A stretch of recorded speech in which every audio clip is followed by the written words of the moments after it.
Aku bekerja sebagai pemandu lori dan kadang-kadang aku akan outstation ke negeri-negeri lain. Aku dah berkahwin dan mempunyai seorang anak. Suatu hari, aku ditugaskan untuk menghantar barang-barang ke rantau panjang ke Kelantan. Aku agak teruja kerana belum pernah sampai ke sana. Makanan orang Kelantan mesti sedap-sedap belaka, kan? Aku kena bertolak malam supaya sampai awal pagi di sana. Isteri dan anak peneman setia jikalau aku outstation. Kami akan bersembang dan bergurau senda satu sama lain untuk mengelakkan mengantuk. Tapi kali ini anak aku ditinggalkan bersama adik ipar kerana perjalanan ke Kelantan agak jauh. Lebih baik dia bermain bersama sepupu sepapat, lebih menyeronokkan. Kami bertolak dalam pukul 9 malam. Dengan lafaz bismillah, aku memandu lori menuju ke sana. Sepanjang perjalanan berjalan lancar. Kami menggunakan aplikasi Waze sebagai petunjuk arah. Sampai sahaja di Gua Musang, Waze menunjukkan arah untuk menuju ke Jalan Jelawang, Gua Musang. Jalan yang makin lama makin gelap dan sunyi. Ianya membuatkan kami terdiam. Tidak ada banyak kenderaan yang lalu lalang di jalan tersebut. Dan secara tiba-tiba, sebuah kereta pacuan 4 roda Ford Ranger berwarna biru memotong kami secara laju. Aku terkejut dan segera bertanya pada isteriku jika dia nampak apa yang aku nampak. Dia nampak kereta tersebut, tapi dia tidak nampak apa yang menumpang. Dia menjeling dan menunjukkan isyarat diam. Jangan tegur, katanya. Aku faham dia takut.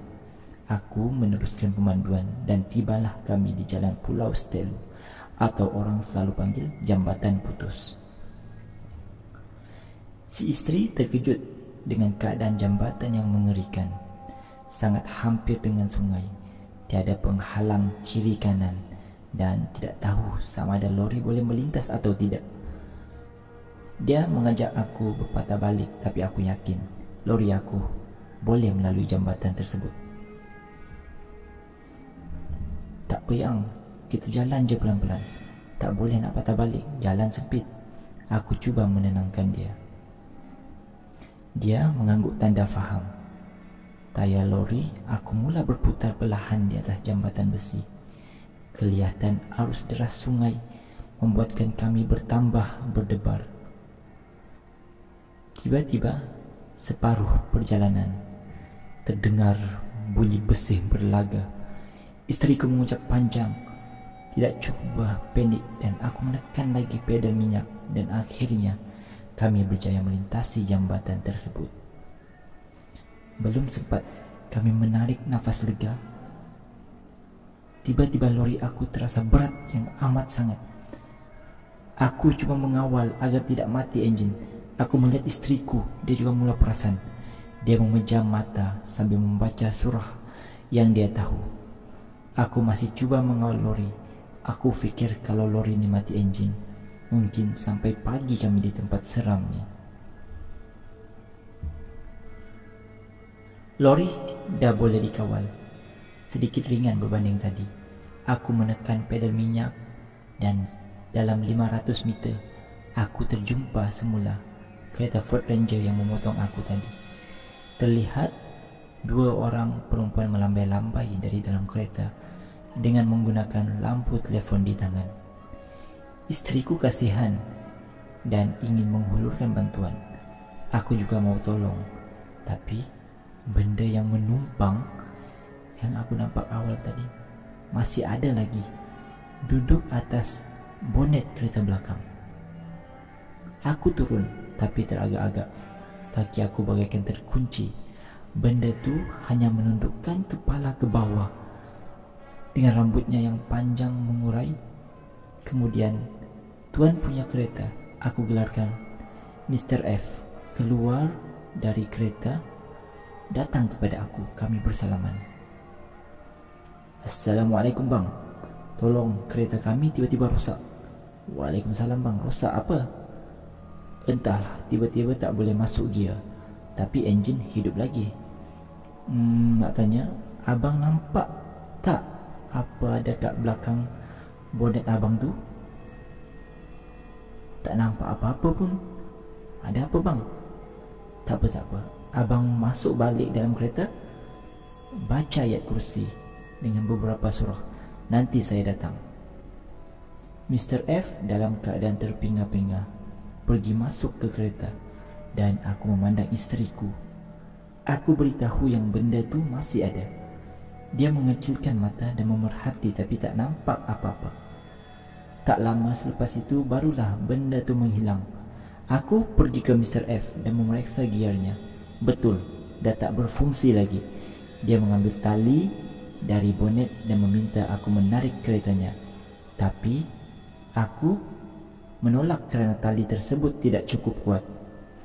Aku geledah lori dan alhamdulillah ada tali yang kuat dan lebar boleh digunakan untuk menarik kereta.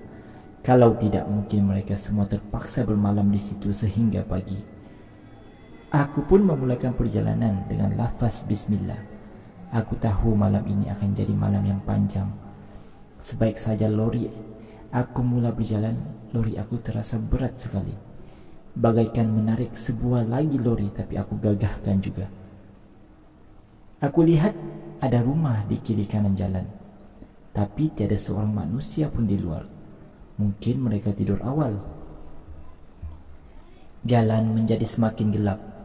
Kami semakin mengantuk dan kami tidak boleh tidur dalam keadaan begini.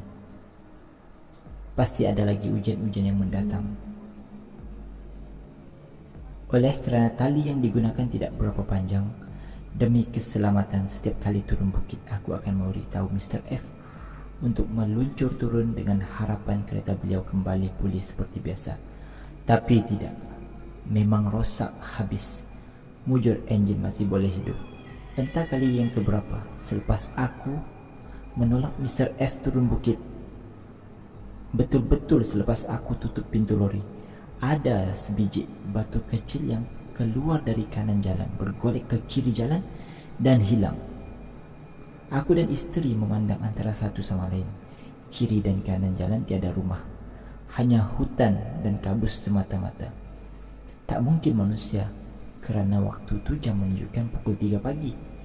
Aku dah bertanya dengan kawan-kawan yang arif dalam hal-hal begini. Dia kata itu mungkin pocong, tapi belum menjelma sepenuhnya. Tak dapat nak bayangkan apa jadi kalau dia menjelma. Aku teruskan perjalanan, muka isteri jadi pucat. Mungkin ini pengalaman pertama dia lalui benda-benda begini. Maaf si isteri, tak sangka perjalanan kita jadi begini. Aku teruskan perjalanan selepas mengikat semula kereta Mr. F ke lori. Perjalanan jadi lama dan aku menjadi bosan. Aku membuka tingkap untuk hirup udara malam sambil menghisap rokok. Tapi tiba-tiba ada jelmaan langsuir lalu di tepi lori. Benda itu tidak memandang aku, tapi dia terbang seiringan dengan lori. Aku cepat-cepat menutup tingkap dan mengarahkan isteri aku pandang ke depan. Dia faham dan menuruti sahaja. Kami melalui beberapa jambatan kecil dan aku tak pasti jambatan mana. Aku ternampak beberapa orang remaja lepak-lepak di tepi jambatan. Muka mereka semua keheranan memandang kami. Tapi aku pasti mereka manusia kerana selepas itu lori aku jadi ringan, seringan-ringannya. Aku tak perlu membuka ikatan kereta Mr. F dan kami teruskan perjalanan ke Bandar Jelly. Talian telefon juga sudah ada. Mr. F sudah menelefon saudara mara dan meminta kami menghantar mereka ke stesen minyak. Keluar sahaja dari situ, kami terus menuju ke stesen minyak dan ramai saudara mara F telah menunggu. Mereka amat risau kerana langsung tidak dapat menghubungi mereka sejak malam tadi.